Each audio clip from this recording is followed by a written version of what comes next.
महाराज जी, आपके चरणों में कोटि कोटि प्रणाम। महाराज जी, आपने बताया था कि हमारा स्थूल शरीर यहीं धरती पर राख बनकर रह जाता है और आत्मा परमात्मा के पास चली जाती है। तो महाराज नहीं, आत्मा परमात्मा के पास उनकी जाती है जिन्होंने जीते जी आत्मा को परमात्मा में लगा दिया है। ऐसा नहीं है कि सबकी आत्मा परमात्मा के पास चली जाती हो, ऐसा नहीं है।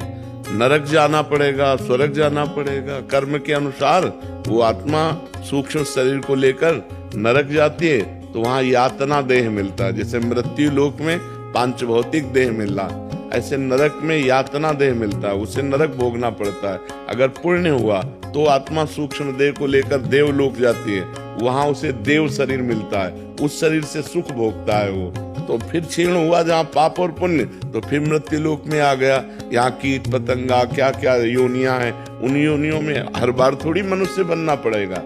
न जाने कौन कौन सी योनियों में 84 लाख योनियां हैं, न जाने किस योनि में भगवान हमें भेज दें। इसीलिए भजन करके हमारा उद्धार होना चाहिए। तो क्या जानना चाहते हो? मन कहाँ रहता है फिर? मन वही सूक्ष्म शरीर है। सूक्ष्म शरीर में मन, बुद्धि, चित्त, अहंकार, इंद्रियां, ये गोलक है।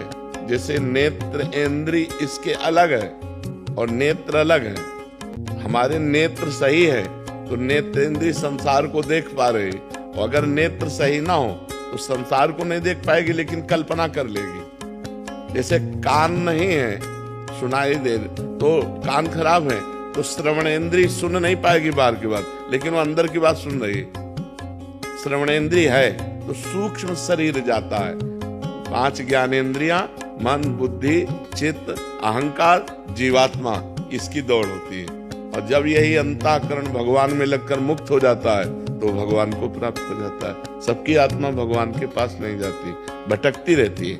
नरक जाना, स्वर्ग जाना है, तप लोक, महालोक, जनलोक, सत्यलोक, नीचे तलातल, महातल, पाताल, रसातल, ये नीचे के 7 लोक। तो ये कर्मों के अनुसार जीव भटकता रहता है जब तक भगवान को प्राप्त नहीं हो जाता।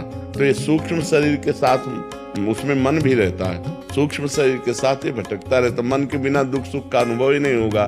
तो जो नरक स्वर्ग का अनुभव होता है मन ही के तो होता है, तो मन के साथ जाता है। मन थोड़ी मरता है, मन तो भजन के द्वारा मार करके उसे भगवत स्वरूप बनाया जाता है। मन मार्या तन बस में कीन्हा, हुआ भरम सब दूर, बाहर से कछु दिखत नाही, अंदर चमके नूर, आपो त्याग जगत में बैठे नहीं किसी से काम, उनमें तो कछु अंतर नहीं संत कहो चाहे राम। जिसका जीते जी मन मर गया, भगवत स्वरूप हो गया, निर्विषय हो गया, उसकी आत्मा भगवान को प्राप्त हो।